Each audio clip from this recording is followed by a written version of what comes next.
A state of shock is not just what happens to us when something bad happens. It's what happens to us when we lose our narrative, when we lose our story, when we become disoriented. What keeps us oriented and alert and out of shock is our history. So a period of crisis like the one we're in is a very good time to think about history, to think about continuities, to think about roots. It's a good time to place ourselves in the longer human story of struggle.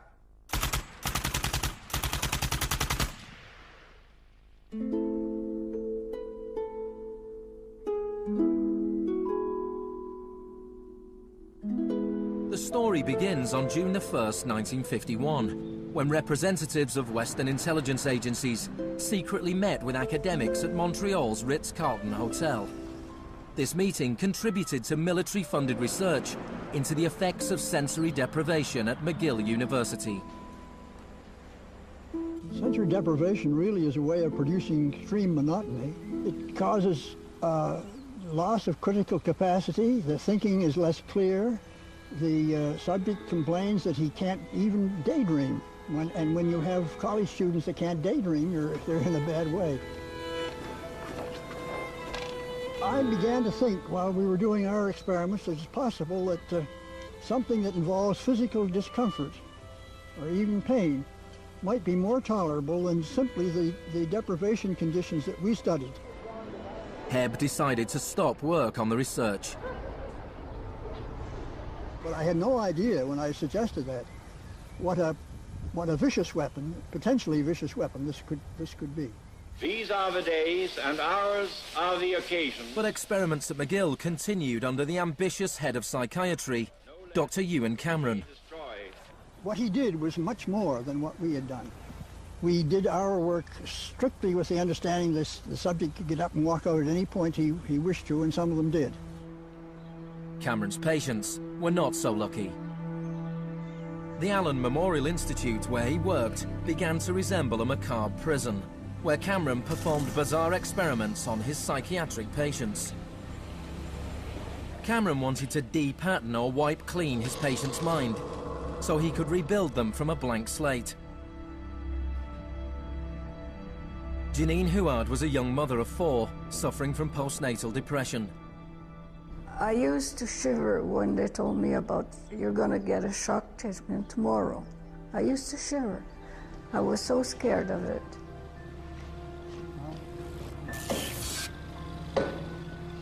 And I would wake up in another room, all mixed up and sad, and it used to make me very sad after. You're just like a zombie walking around. Cameron combined shock therapy with sleep therapy and the repeated playing of taped messages. It says, Janine, Janine, you are running away from your responsibility. You don't want to take care of your husband and children. All the time, the same thing. It sounds like you were being interrogated. Yes, interrogation, but for what purpose? It wasn't long before the CIA put Cameron's research into practice. Many of his techniques appear in the agency's Kubark Counterintelligence Interrogation Manual. These words are from the manual. It's a fundamental hypothesis of this handbook that these techniques are in essence methods of inducing regression of the personality. There is an interval, which may be extremely brief, of suspended animation, a kind of psychological shock or paralysis. Experienced interrogators recognize this effect when it appears, and know that at this moment the source is far more open to suggestion, far likelier to comply than he was just before he experienced the shock.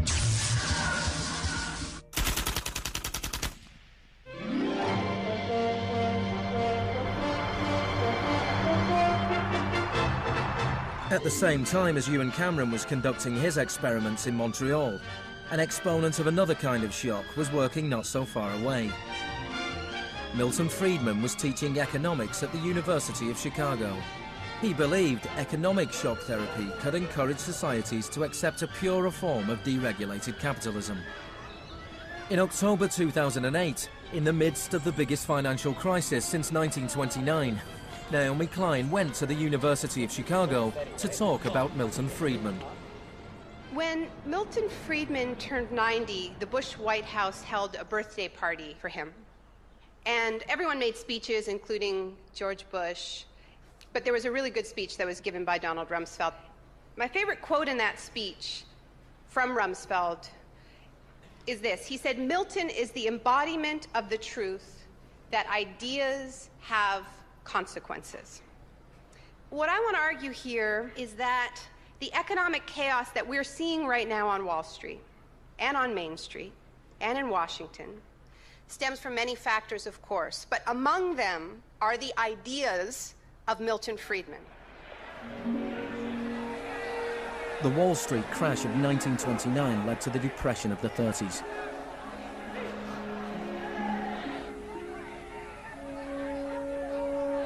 Central to Friedman's thesis was his opposition to the New Deal, announced by President Franklin Roosevelt in his inaugural speech. Our greatest primary task is to put people to work. This is no unsolvable problem if we face it wisely and courageously. Let me assert my firm belief that the only thing we have to fear is fear itself. Influenced by the economist John Maynard Keynes, Roosevelt started a program of public employment to get people back to work. Today, depression is a fading memory. Millions of men and women have found employment, and with it, confidence and hope. It wasn't that simple. The Depression lasted into World War II. But after the war, the Marshall Plan spread Keynes's model of government regulation and intervention to Europe.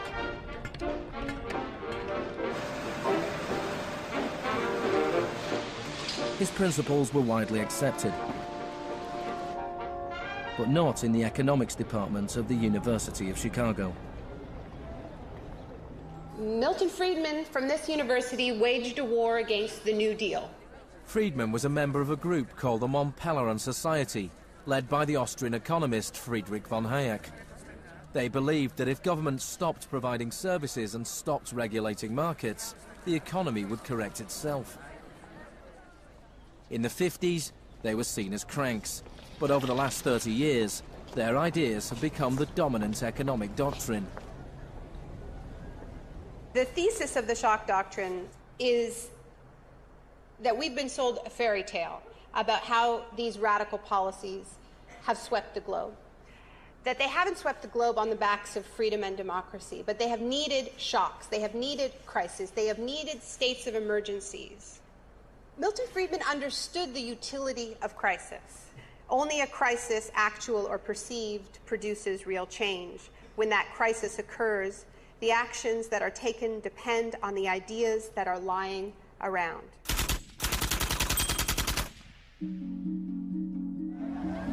It was in Chile that Friedman's disciples first learned how to exploit a large-scale shock or crisis. Usually the official storytellers of neoliberalism, the official publicists, don't even mention Chile. They start the story with Thatcher and Reagan because it's much more flattering that way. In the 50s and 60s, Chile's progressive developmental policies were a beacon in the region. The government invested in health, education and industry. American corporations were worried their investments would suffer. In response, the US State Department began sponsoring students from Chile and the rest of South America to study free market economics with Milton Friedman. The University of Chicago had a joint arrangement with the Catholic University of Chile, under which a great many Chilean students came to the University of Chicago, were trained by us and received PhDs. These students went back and taught in Chile. The Catholic University Economics Department in Santiago became a little Chicago school. Arnold Harberger, the economist in charge of the program, described himself as a seriously dedicated missionary. In 1970, Salvador Allende's Popular Unity government won the election on a platform of nationalization of large sectors of the economy. Chile's phone company was majority owned by the US corporation ITT. It spearheaded attempts to stop Allende becoming president. It had the support of Richard Nixon in the White House. I was not there, but I can tell you what we now know to be a fact. He ordered the CIA to prevent Allende from assuming the presidency. And indeed, they tried to get me to lean on the Chilean military right after Allende was elected. Despite the efforts of the CIA, Allende was sworn in as president.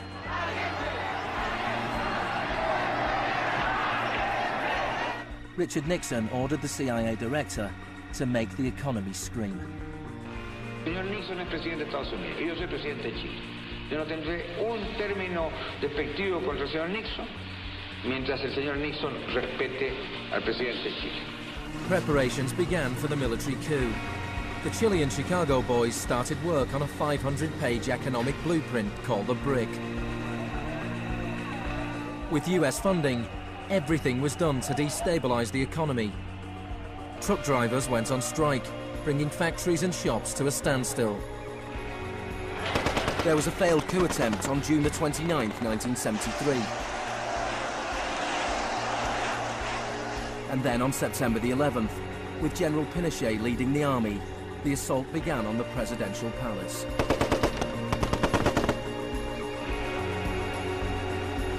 Chile had enjoyed 41 years of uninterrupted, peaceful democratic rule. Now it was being violently overthrown.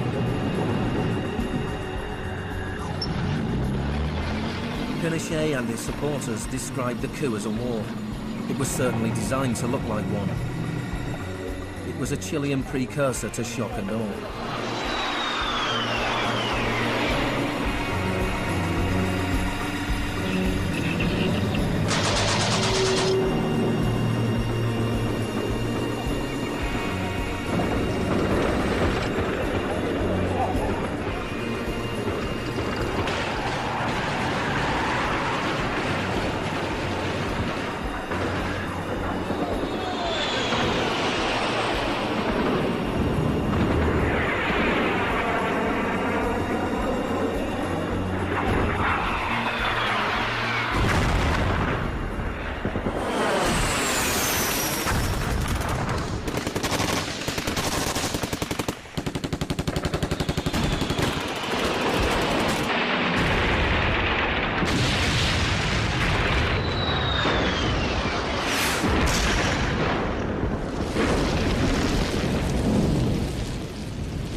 Fuerzas Armadas y de Orden, solo bajo la inspiración patriótica de sacar al país del caos que en forma aguda lo estaba precipitando el gobierno marxista de Salvador Allende.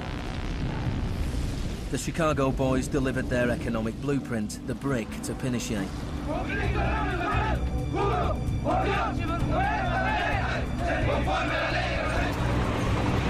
In the days that followed, more than 13,000 opponents were arrested and imprisoned.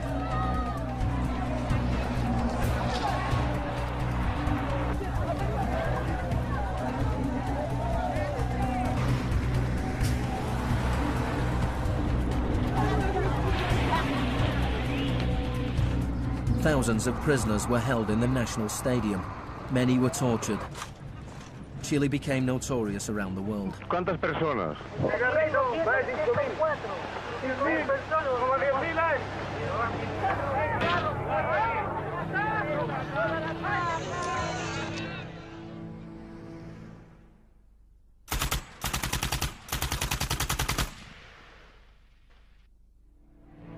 At the beginning of November, 5,000 prisoners were released. The 900 they left behind were transferred to other detention centers.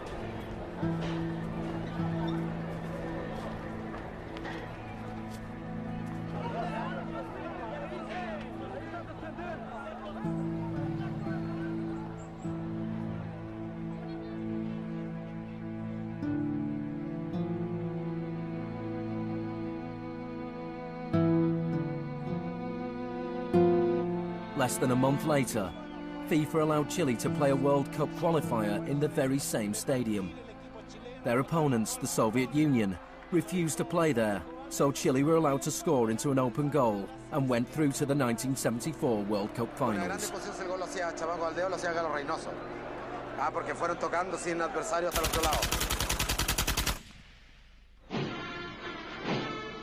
With the population in shock, Pinochet imposed the policies recommended by the Chicago Boys.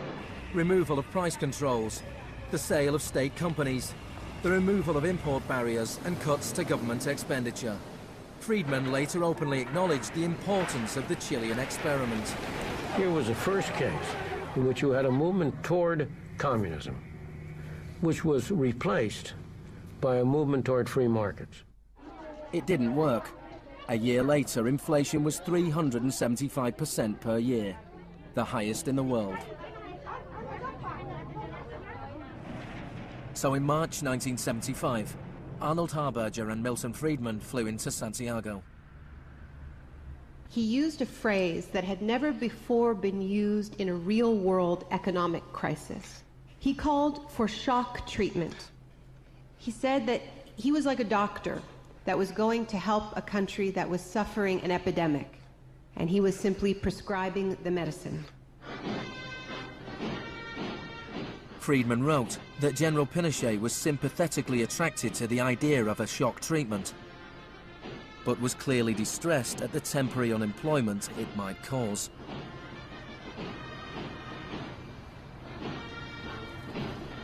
It rapidly became clear that Friedman's economic policies benefited the wealthy at the expense of the poor. It was calculated that a family trying to live on the average wage had to spend 74% of its income on bread. Items such as bus fares or milk became luxuries, and Pinochet got rid of free milk in school, a move that echoed the controversial policy of the young education minister in Britain, who would later become his friend.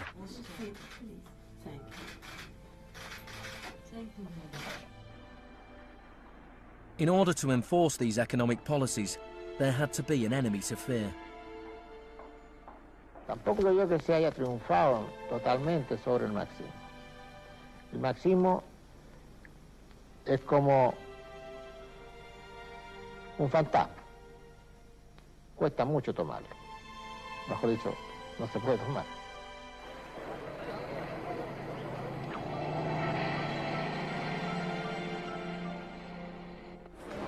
Friedman and Harberger argued that free market economics went hand in hand with freedom and democracy.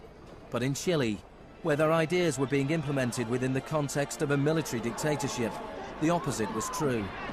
Many in Latin America saw a direct connection between the economic shocks that impoverished millions of people and the epidemic of torture inflicted on those who believed in a different kind of society. One of those was Orlando Letelier. Letelier had been Allende's ambassador in Washington. He spent a year in one of Pinochet's prisons before being exiled back to America. In 1976, Letelier wrote, "The economic plan has had to be enforced, and in the Chilean context, that could only be done by the killing of thousands, the establishment of concentration camps all over the country, and the jailing of more than 100,000 persons in 3 years."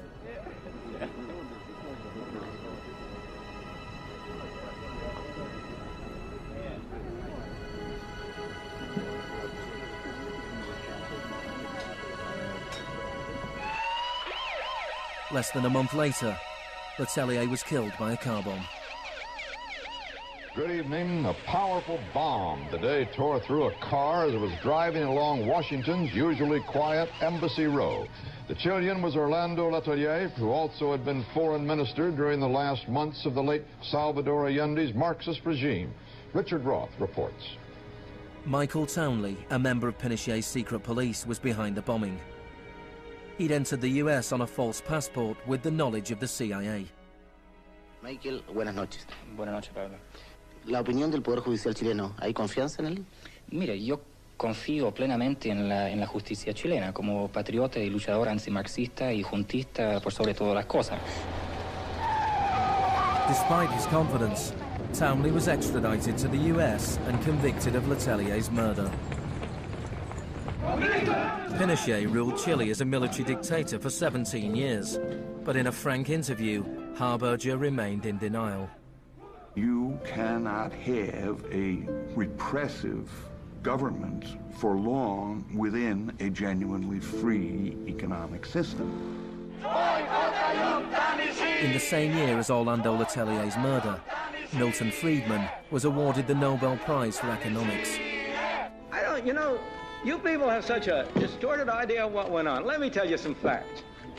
Number one, I was offered 2 honorary degrees by universities in Chile before I went down. I refused to take them because those universities were being supported in part by public funds, and I did not want to appear in any way to provide any support to the political system in Chile. I'm not a representative of Chile. I'm not an advisor to Chile. I have no commitments to the government of Chile.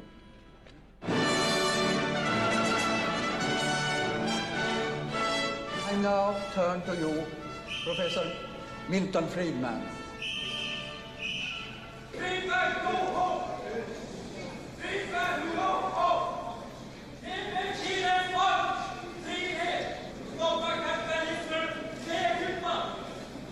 I am very sorry for this incident.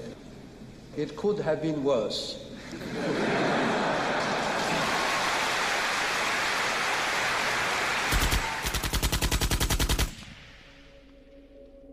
What I'm trying to do in the shock doctrine is tell an alternative history of how this savage stream of pure capitalism that we've been living, capitalism unrestrained, came to dominate the world. Chile wasn't the only country in South America to adopt Chicago school policies. Friedman's disciples held key positions in Brazil and advised the government of Uruguay. Then on March the 24th, 1976, a military coup overturned the government of Isabel Perón in Argentina. A junta of 3 generals took over the country, led by General Videla. Chicago boys landed key economic posts in the military government. They seized the opportunity for major economic and social re-engineering. And within a year of the coup, wages lost 40% of their value, factories closed, poverty spiraled. Just as in Chile, people had to be terrorized into accepting these economic policies. Videla learned from Pinochet's experience. He adopted the tactic of disappearing people. Striking a balance between public and private horror, disappearances were often carried out in broad daylight, but could always be denied.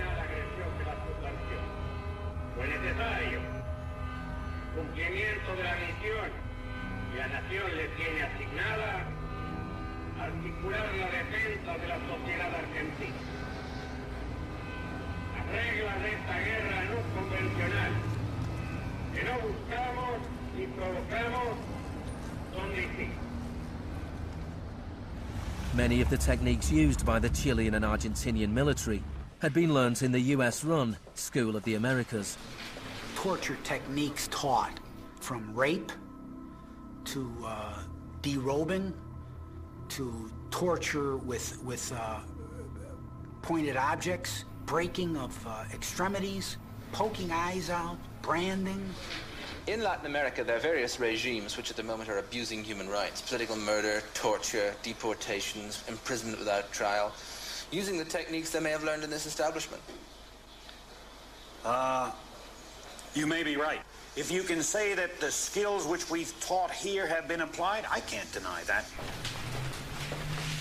The use of torture of a known enemy soldier to gain some kind of military advantage, I think is justifiable and smart.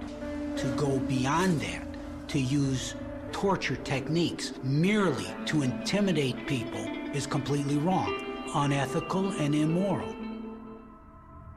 But in Argentina and Chile, these techniques were not used just on soldiers or terrorists. They were used on students and union members. They were used on anyone who opposed the free market economic policies of the regime.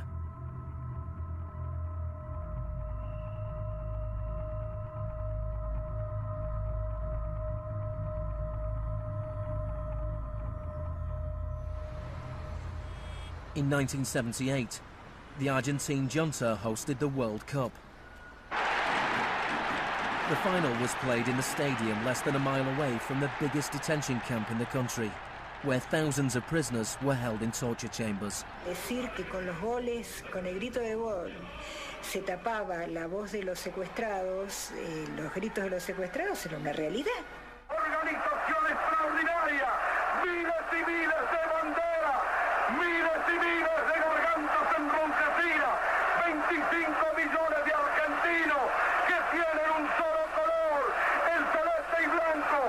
El fútbol ha hecho el milagro del país, de este maíz maravilloso que nos siguen atacando aquellos que... And Argentina took their terror regime one step further than Chile.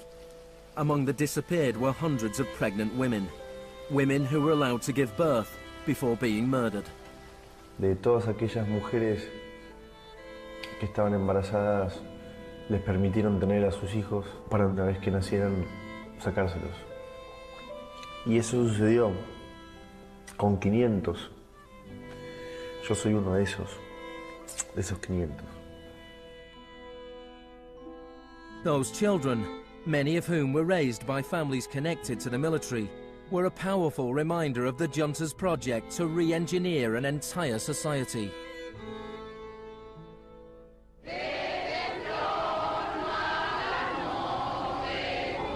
While the junta was still in power, a group of mothers and grandmothers of the disappeared started to protest in the Plaza de Mayo.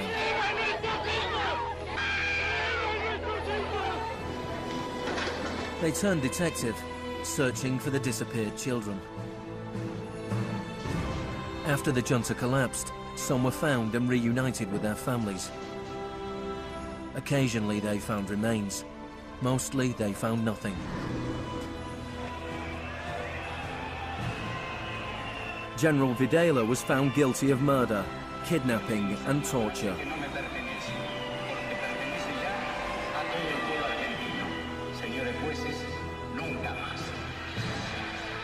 He was sentenced to life in prison.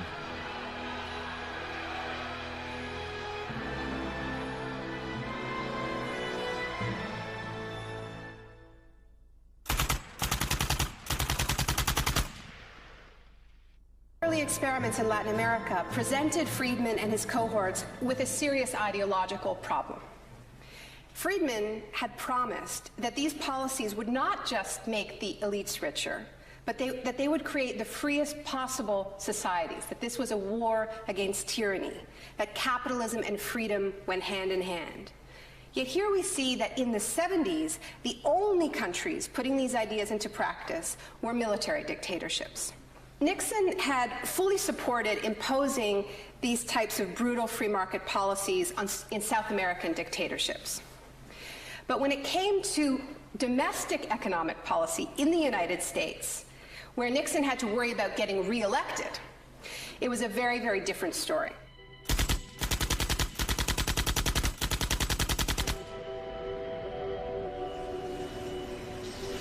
Friedman enjoyed a friendly relationship with Nixon. Several of his Chicago school colleagues and disciples were recruited to work for the government. Donald Rumsfeld was one of them. So help me God. Congratulations. Thanks. But in 1971, with the economy in a slump, Nixon turned his back on Friedman's ideas and imposed a wage and price control policy. He put Rumsfeld in charge. Which is essentially a problem of supply and demand. I have for long been opposed to the wage and price control. I believe it involves government intervention with the freedom of individuals. I think it's intolerable. The Keynesian policy was a success, and Nixon won a second term with a landslide majority. It was a blow for Friedman. Then in 1979, Margaret Thatcher was elected Prime Minister of Britain. Her intellectual guru was Milton Friedman's old mentor, Friedrich von Hayek. And just over a year later, Ronald Reagan was elected President of the United States. Both Britain and America were now ruled by unabashed Freemanites. Margaret Thatcher's program when she came in had 4 planks. Cut government spending, cut tax rates, reduce government ownership and operation of industries or regulation of industry, and have a moderate and stable monetary policy to bring down inflation. Within her first 3 years in office, unemployment doubled in parts of the economy, leading to waves of strikes. Thatcher's personal approval rating slumped to 25%. There were riots in Britain's major cities. Even Margaret Thatcher's admirers had their doubts. The economic performance of the Thatcher government has been mixed.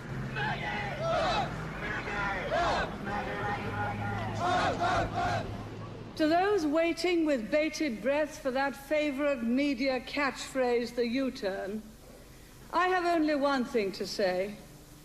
U-turn if you want to. The ladies not for turning. Friedrich von Hayek urged Thatcher to copy Pinochet's economic shock therapy policies. Thatcher replied, "In Britain, with our democratic institutions and with the need for a high degree of consent, some of the measures adopted in Chile are quite unacceptable." Thatcher's profound unpopularity seemed to be proving once again that free market fundamentalism was simply too unpopular, too directly harmful to too many people to survive in a democratic state where governing requires getting the consent of the governed, unlike a military dictatorship. What pulled Thatcher back from the abyss and ultimately saved the project was a crisis. Indeed, it was the ultimate crisis. It was a war. We are here because for the first time for many years, British sovereign territory has been invaded by a foreign power. The government has now decided that a large task force will sail as soon as all preparations are complete. HMS Invincible will be in the lead. Most people in Britain had never even heard of the Falklands. But when Argentina invaded the small group of islands thousands of miles away in the South Atlantic, Thatcher seized her opportunity to prove her credentials as the Iron Lady. Gentlemen, I've just heard that the white flag is flying over Stanley. The war was over in less than 3 months. As the troops returned to Britain, a wave of patriotic celebrations swept the country. Thatcher won the 1983 elections with a massive majority. She could now push through a form of the economic shock therapy witnessed in Chile.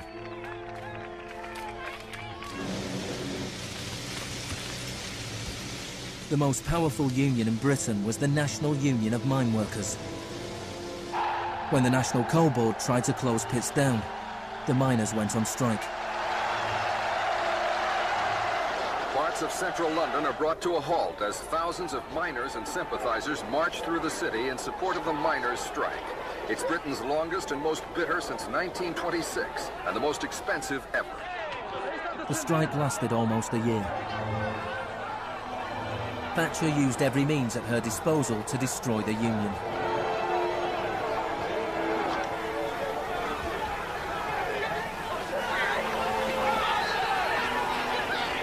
Eventually, the miners were defeated. Thatcher used this victory to bring the Chicago School Revolution to Britain. A series of glossy commercials promoted a massive program of privatizations. Thatcher sold off the steel industry, water, electricity, gas, telephones, airlines, oil. Public housing was sold off. Council services put out to tender. In 1986, financial and banking services were deregulated. It was called the Big Bang. No one here tonight needs reminding that the Big Bang is only a beginning. In Britain, before Thatcher, a CEO earned 10 times as much as the average worker. By 2007, they earned more than 100 times as much.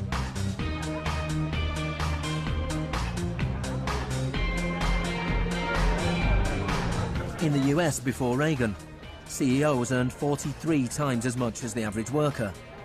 By 2005, they earned more than 400 times as much.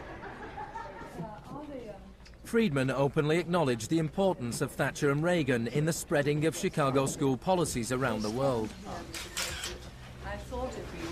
The coincidence of Thatcher and Reagan having been in office at the same time was enormously important for the public acceptance worldwide of a different approach to economic and monetary policy. Thank you very much. What I'm describing now is a plan and a hope for the long term. The march of freedom and democracy, which will leave Marxism, Leninism on the ash heap of history as it has left other tyrannies which stifle the freedom and muzzle the self-expression of the people.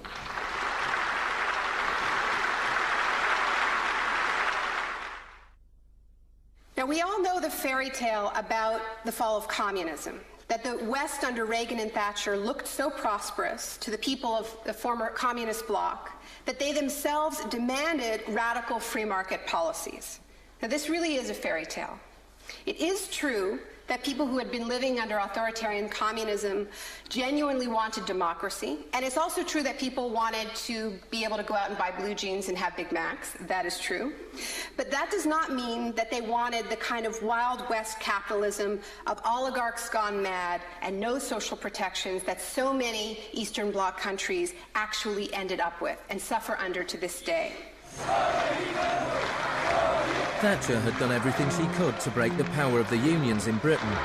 But in 1988, she went to Poland to show her support for the workers' union Solidarity.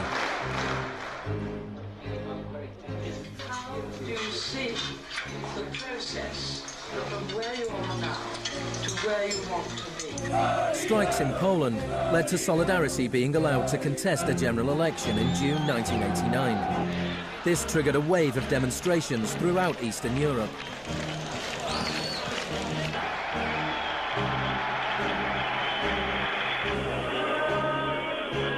In the past, the Soviet Union had used military force to crush democratic movements. But the Soviet Union had a new type of leader, Mikhail Gorbachev, who was committed to glasnost and perestroika. He talked about a third way, a gradual transition to Scandinavian-style social democracy, something between free market capitalism and communism. Gorbachev charmed the public and politicians of the West.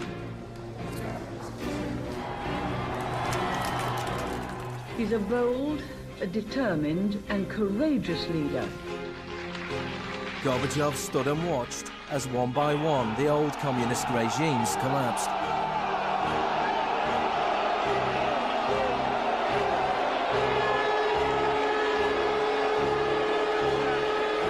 At the end of the year, the most famous symbol of the division of Europe came tumbling down.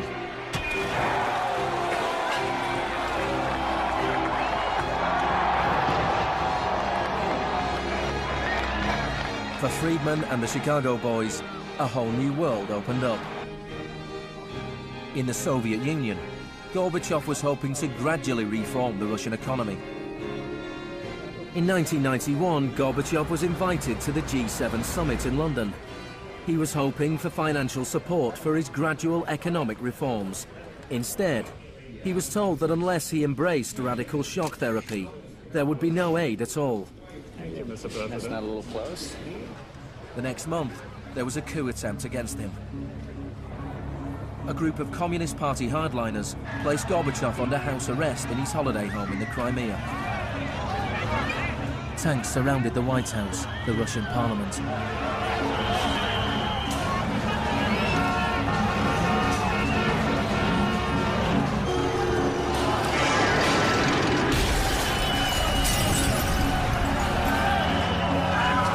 Amid the chaos of street clashes, it was obvious that to reinforce their position, the hardliners would have to resort to violence. Such action between the people and the security forces has not been seen since the early days of the Russian Revolution. By dawn this morning, amid a sea of debris, it was becoming clear that the coup was disintegrating. The Russian parliament building was unscathed, the military had not made their move. Inside, Boris Yeltsin was more powerful than ever.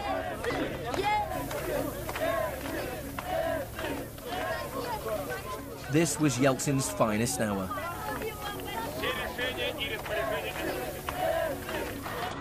Gorbachev was released and he returned to Moscow, but he had lost much of his power. Я выражаю признательность за принципиальную позицию россиянам, президенту России Борису Николаевичу Ельцину.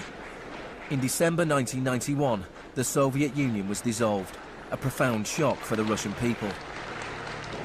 Yeltsin was now in charge of economic policy for the Russian Federation.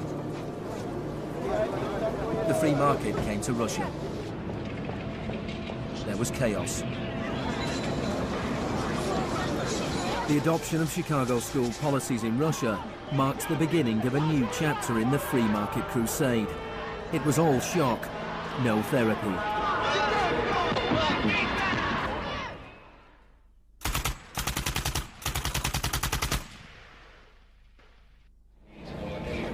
Despite the public efforts to promote popular capitalism, the reality was a small handful of businessmen made vast fortunes.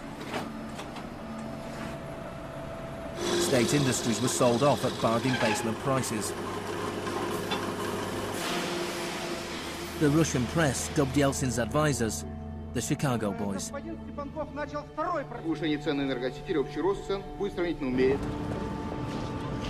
Yeltsin's shock therapy meant that in 1992, the average Russian consumed 40% less than in 1991. A third of Russians fell below the poverty line, and wages weren't paid for months. One expert today predicted 140 million Russians will soon be living below the poverty line. Corruption was rife. Organised crime boomed. Moscow became the new Wild West.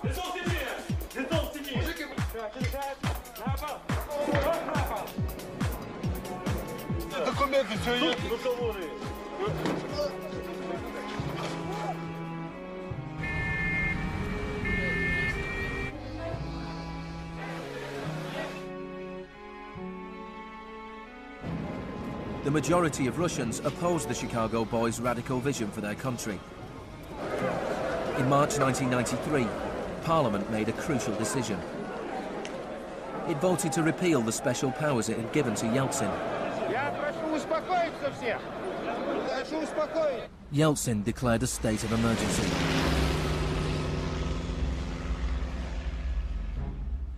The Constitutional Court ruled that it was illegal.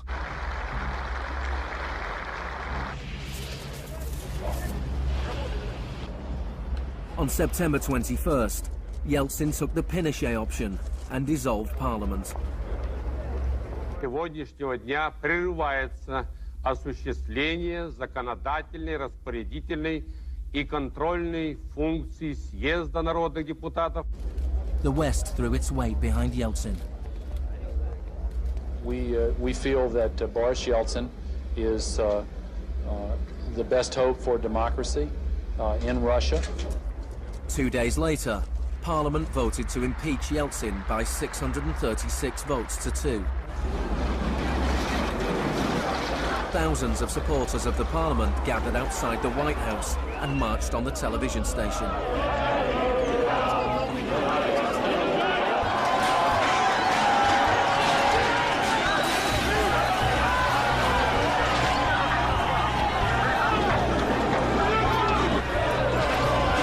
It looked like the supporters of Parliament were winning.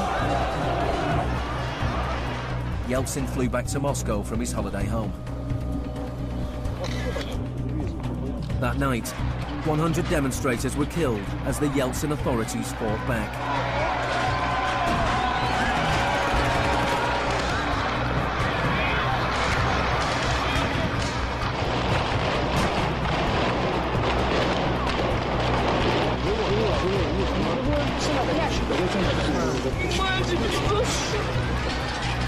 On the 4th of October, he ordered troops to storm the White House, shelling the very building he had defended 2 years earlier.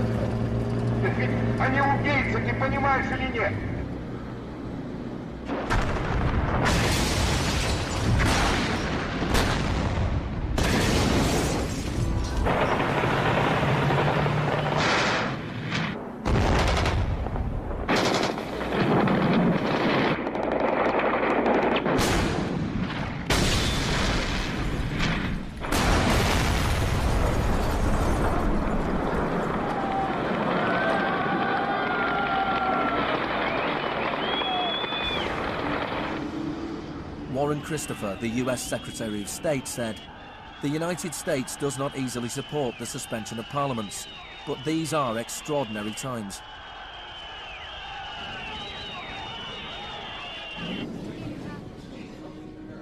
Yeltsin now had absolute power. With the advice of his Chicago boys, he ruled through a form of crony capitalism. Even more state industries were sold off, creating a new class of billionaire businessmen with huge political influence, the oligarchs.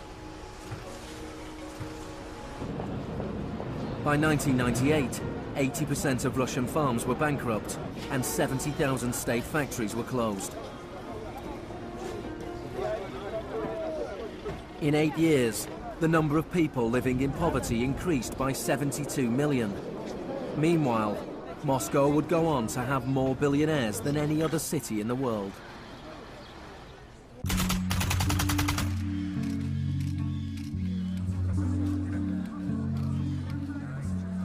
Good afternoon. Thank you for coming. Today it is my honor to announce that I'm submitting the name of Donald Rumsfeld to be Secretary of Defense. I look forward to serving our country again. Rumsfeld had been Secretary of Defense before under Gerald Ford. Then, the enemy we were supposed to fear was the Soviet Union. I'm not saying with certainty that the Russians are coming. I'm saying the trends are here. I'm not saying the Russians are 10 feet tall. I'm saying they used to be 5'3". They're now 9.5, and they're growing.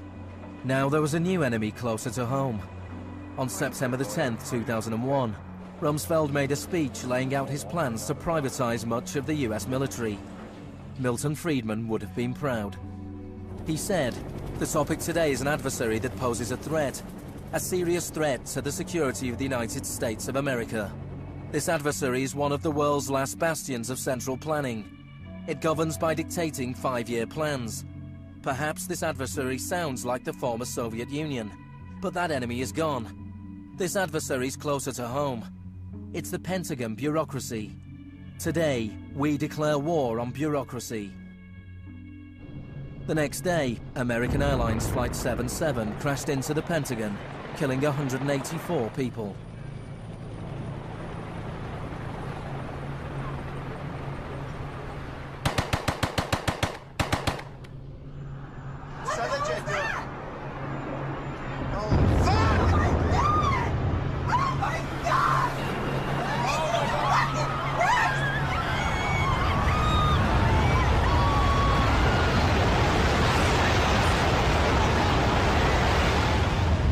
Think about that feeling after those attacks. Who are these people? Where did they come from? Why do they hate us? There was a total loss of collective narrative. We were not living in the world that we thought we lived in. And we kept hearing from our political leaders that everything we thought we understood before the attacks no longer applied. There was a new phrase, pre-9/11 thinking. And what happened in that moment is that suddenly news stories sort of magically appeared. That we were in a clash of civilizations. That's the world that we suddenly lived in. That there was an axis of evil, and that we were fighting a war against terror. This abstract, unwinnable war has had huge economic consequences. Before 2001, Homeland Security barely registered as an industry. Today, it is bigger than Hollywood and the music industry combined. Between September the 11th, 2001 and 2006, the Department of Homeland Security handed out $130 billion to private contractors. This is the disaster capitalism complex. a new economy built on fear. This will be a monumental struggle of good versus evil. The best defense against terror is a global offensive against terror, wherever it might be found. The first phase of this war was the bombing of Afghanistan.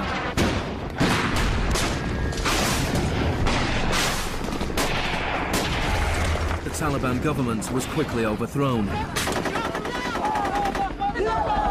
The aftermath of the war was more complicated.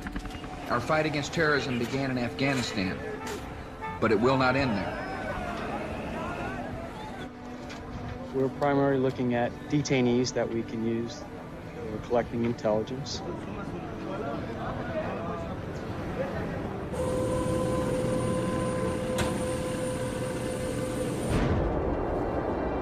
Guantanamo was the first time that the techniques of the Kubark Manual were explicitly and publicly being used by American forces, officially sanctioned in the White House and openly broadcast on television around the world. Isolation, both physical and psychological, must be maintained from the moment of apprehension. The capacity for resistance is diminished by disorientation. Prisoners should maintain silence at all times.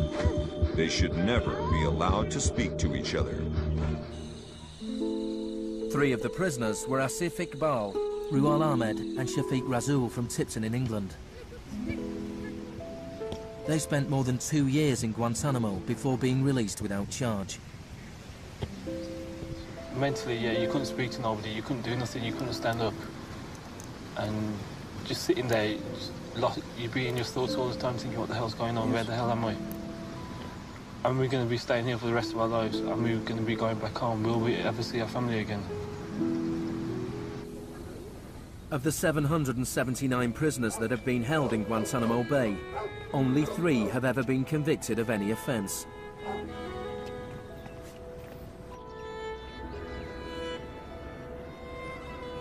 Well, the only thing I know for certain is that these are bad people. It was a message to the whole world, and the message was clear. It was, this is what happens to you if you get in our way. The war on terror is not about one man, and it is not about one country. There were many justifications given for the invasion of Iraq. But if the US had really wanted to attack a country where the leaders of Al-Qaeda were thought to be hiding, which had nuclear weapons and was selling nuclear technology to other countries, then Pakistan would have been the obvious choice. It had close connections to the Taliban and was being run by a military dictator. Instead, George Bush chose to target Iraq, a country with the 3rd largest oil reserves in the world.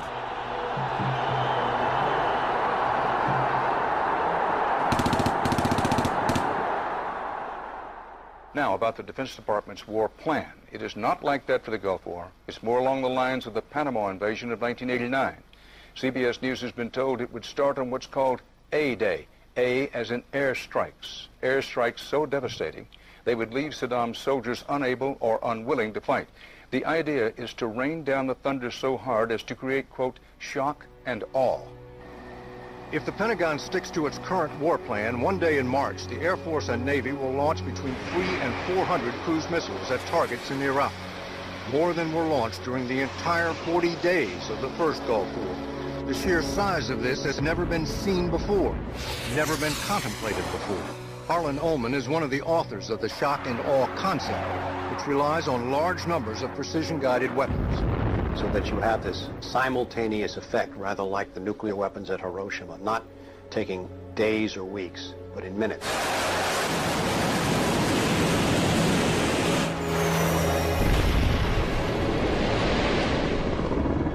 You also take the city down. By that I mean you get rid of their power, their water, and you begin this relentless campaign to wear them down so that 2, 3, 4, 5 days they are physically, emotionally, and psychologically exhausted.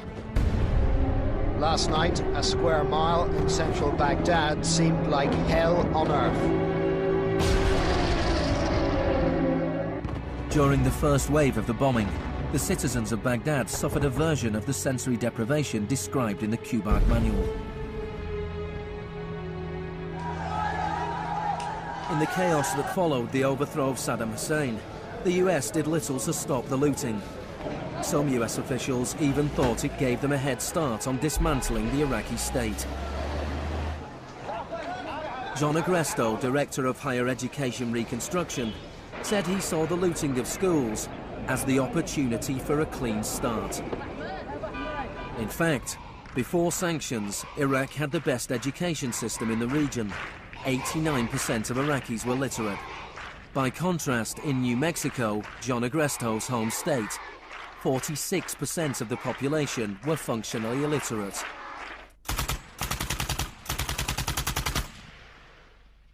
In Iraq, you had three distinct forms of shock that were all working together and reinforcing each other. You had the shock of the war, which was immediately followed by economic shock therapy imposed under Paul Bremer.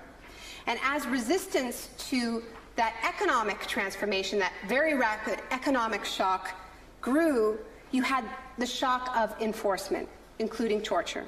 Three different kinds of shock.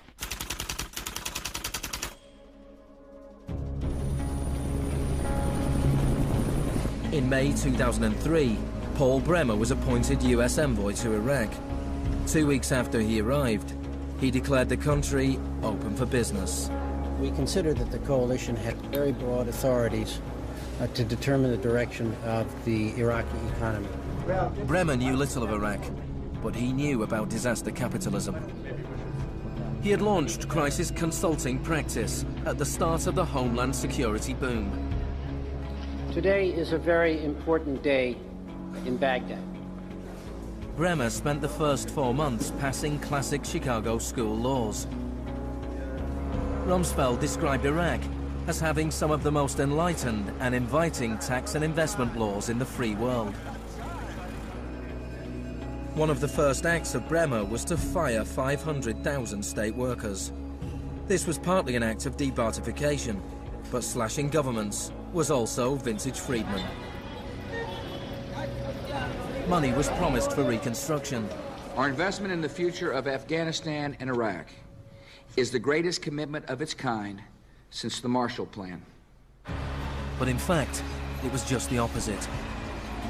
Whereas the Marshall Plan was intended to boost European industries, US aid money in Iraq was spent on US corporations. If work came to Iraqis, it came at the bottom of a series of subcontractors. Creative associates received contracts worth $100 million to draft the curriculum and print new textbooks for the education system. Management and technology consultant Bearing Point was awarded contracts worth $240 million to build a market-driven system in Iraq. North Carolina-based RTI received contracts worth $466 million to advise on bringing democracy to Iraq. And Halliburton was awarded $20 billion in cost-plus Iraqi contracts. Parsons was handed $186 million to build 142 health clinics. Only 6 were ever completed. The basic electricity and water supplies hardly improved, despite billions being spent in the first 4 years. We're going to succeed here, and when we succeed here, we will have done something important, not just for 25 million Iraqis. We will have done something that serves Western interests in this whole region.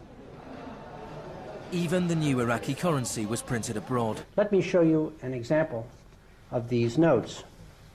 The US even paid private contractors to monitor the work of the private contractors who won contracts.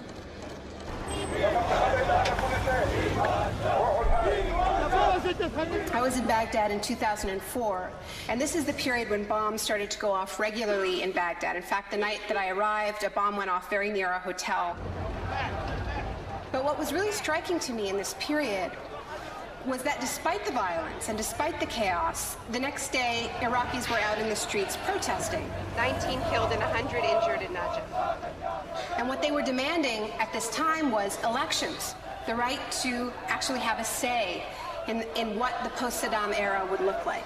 Now, in the early days of the occupation, the protests were peaceful, but as time went on and the protests didn't have an effect, more and more Iraqis joined the armed resistance.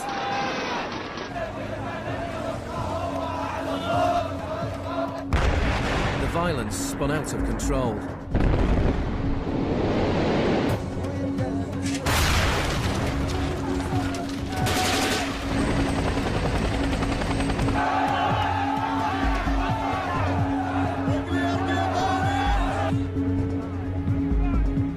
As in South America 3 decades earlier, bodies were often dumped by the roadside as a warning to others.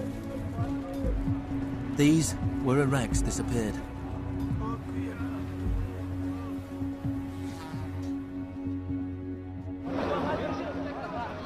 Extremely aggressive measures were needed to suppress the opposition.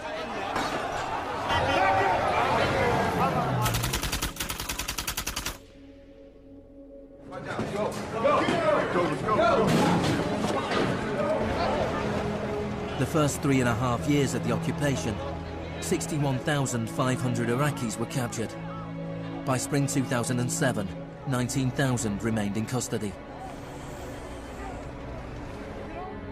In prison, they were interrogated using techniques that could be traced to those devised by the CIA from Ewan Cameron's experiments in the 50s.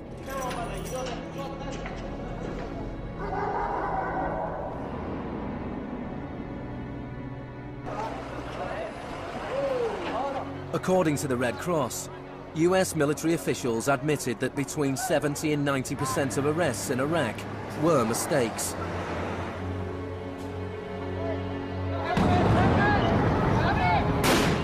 The chaos in Iraq seems like a defeat for shock therapy. But in Iraq, disaster capitalism moved on. Now the disaster itself provided the opportunity for profit.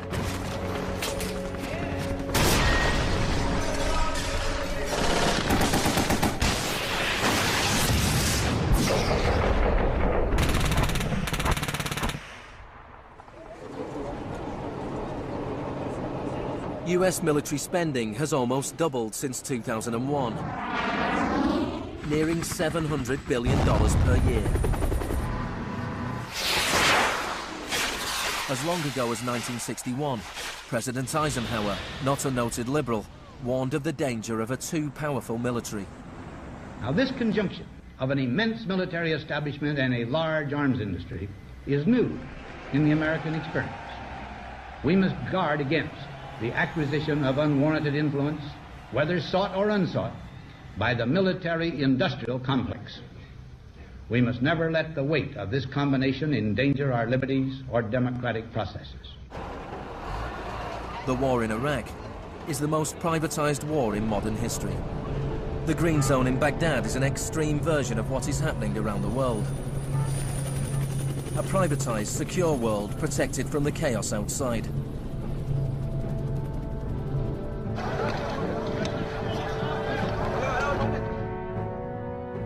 In 1991, in the First Gulf War, for every 100 soldiers, there was one military contractor. In 2003, at the beginning of the war in Iraq, for every 100 soldiers, there were 10 contractors. By 2006, for every 100 soldiers, there were 33 contractors. A year later, for every 100 soldiers, there were 70 contractors. By July 2007, there were more contractors than soldiers in Iraq. This was going beyond what even Milton Friedman had dared to hope. The only things I would not denationalize are the armed forces, the courts, and some of your roads and highways. One of the most high-profile contractors was Blackwater USA. During the April 2004 uprising in Najaf, Blackwater assumed command over US Marines. Dozens of Iraqis were killed during the operation. The US had indemnified the private contractors against any Iraqi laws, so they were operating in a law-free bubble, a little like Guantanamo. I asked your Secretary of Defense a couple months ago what law governs their actions. Mr. I was going to ask him. Go ahead.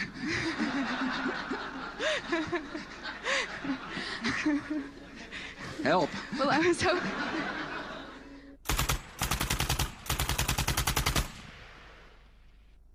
Just as Cameron's shock therapy left his patients confused and broken, so the multiple shocks inflicted on Iraq reduced the country to a lawless, violent, sectarian mess. By the time of Saddam Hussein's execution in 2006, 1,000 Iraqis were being killed each week.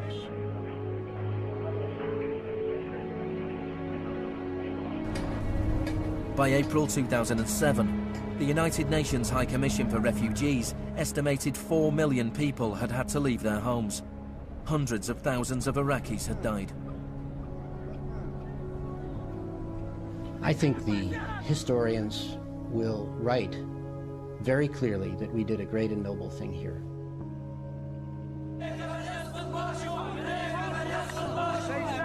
المسيرة بحد ذاتها هي ضد الإرهاب، ضد الإرهاب الأمريكي، لأن الأمريكان يقتلون النساء ويعتقلون النساء ويقتلون الأطفال ويهينون الشيوخ ويقتلون الشباب. أمريكا بحد ذاتها هي الإرهاب.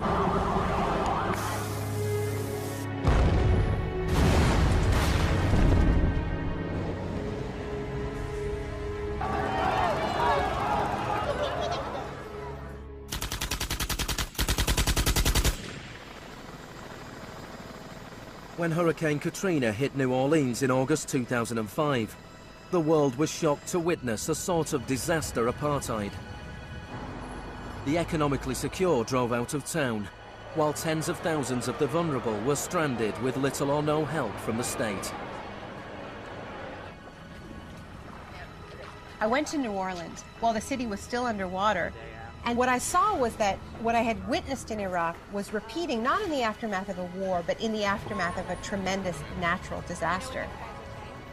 Milton Friedman died in 2006.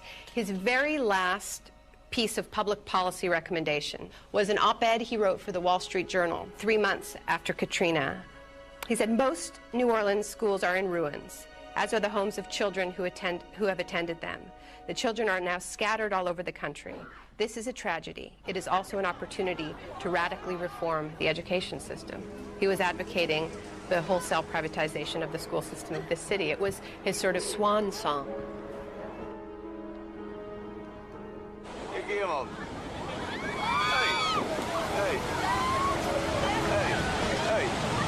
I'd witnessed a similar process in Sri Lanka in the aftermath of the 2004 tsunami.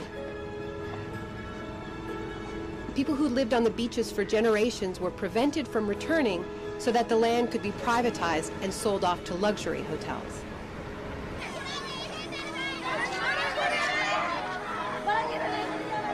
And this is exactly what I mean by the shock doctrine, the systematic raiding of the public sphere in the aftermath of a disaster, when people are too focused on the emergency, on their daily concerns, to protect their interests.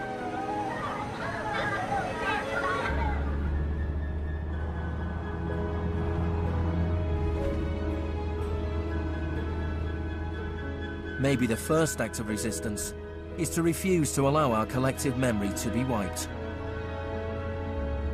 In 2008, Naomi Klein visited Villa Grimaldi with Isabel Morel, the widow of Orlando Letelier. Villa Grimaldi is a memorial to the cruelty of the Pinochet regime and to its eventual defeat. Villa Grimaldi fue el principal centro de tortura mientras se buscaba implementar la política de choque económico. Esta es la que tú señalas en el libro como las casas de uno por uno donde estaban los detenidos en Villa Grimaldi. It's not that I loved Pinochet, but I think that he was our teacher in many things. We learned about evil.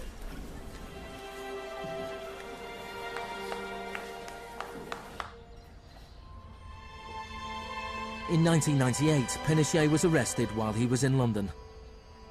His old ally, Margaret Thatcher, stood by his side. I know how much we owe to you.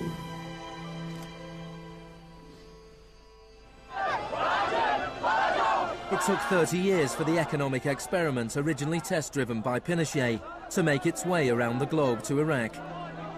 But the similarities between past and present are startling. Between Pinochet's concentration camps and Bush's Guantanamo detention center.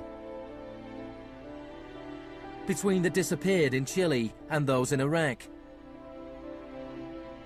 Between the experiments of Ewan Cameron and the torture meted out on the prisoners of Abu Ghraib. These are the days and hours. He erased all the past. That's why he gave electroshocks. All the past from the patient, and he would implant some new ideas. But Janine resisted. In 1988, the CIA agreed to pay compensation to Janine and other victims of Ewan Cameron's experiments. Janine, are you proud that they tried to break you and that you have fought so hard and won? In a way I am. In a way I am. Because I must have some willpower seeds in me. It is very, very hard to fight a government. People would tell me, Janine, you don't fight a government. What's the matter with you? They're too big. But I had faith that we would win.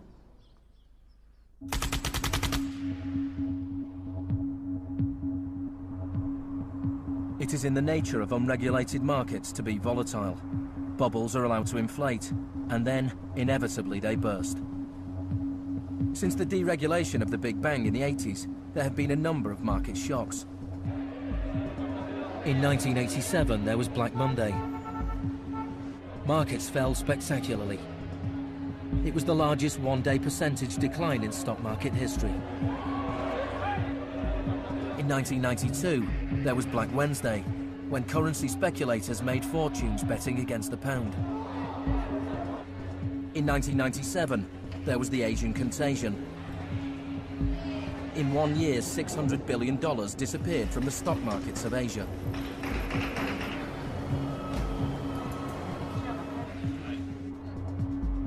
And then, in September 2008, the financial markets imploded. The market is not functioning properly. There has been a widespread loss of confidence.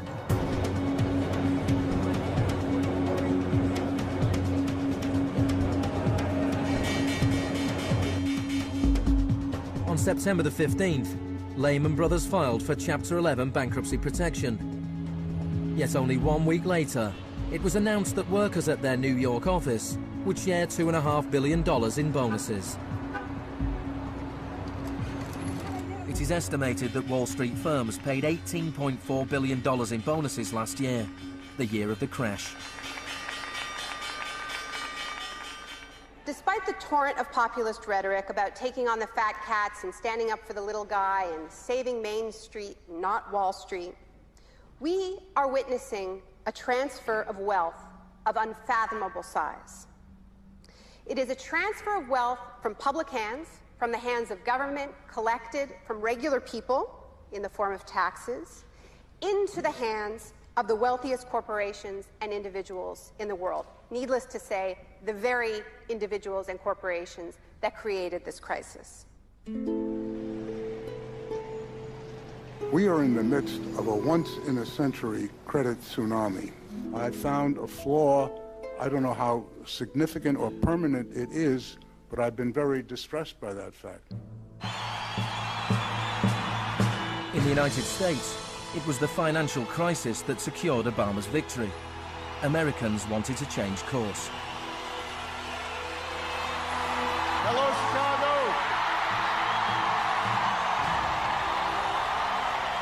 This crisis is clearly understood by almost everyone as being the direct result of this particular ideology of deregulation and privatization. The scale of the crisis offers the hope of change. The shock doctrine as a strategy relies on us not knowing about it for it to work. And what I find most hopeful about the current economic crisis is that this tactic is getting tired, because that element of surprise is no longer there. We're on to them, and it's not working. We're becoming shock resistant. The last time the world suffered a financial crisis as severe as this, people turned to the Keynesian policies of the New Deal. Let me assert my firm belief that the only thing we have to fear is fear itself. More than 1 million people came to Washington to hear Obama's inauguration speech. Many journalists made comparisons with FDR. Now, there's been a lot of talk recently about comparing Obama to Franklin Delano Roosevelt. So I want to talk a little bit about FDR, because there's a great FDR story, and it could be an apocryphal one, about when he would be visited by some progressive organization or a union, and they would be proposing some new progressive policy that they wanted to be part of the New Deal. And he would hear them out, and he would listen to them, and then at the end he would say, now go out there and make me do it. And they did. In 1937, which was a pivotal year for the New Deal, do you know how many strikes there were in this country? 4,740 strikes, lasting an average of 20 days. Do you know how many strikes there were in 2007? 21. Now, the other reason to remember this history of struggle is that it tells us something very important, something that we need to remember at this moment when so much is at stake. It teaches us that if we want responses to this economic crisis that leave us with a world that is healthier, that is more just, that is more peaceful, we are going to have to go out there and make them do it. Thank you.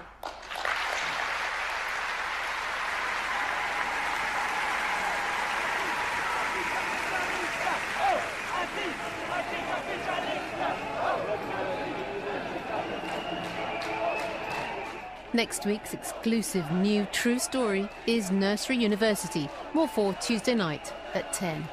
And stay with us for the story of the rise and downfall of Enron, the smartest guys in the room.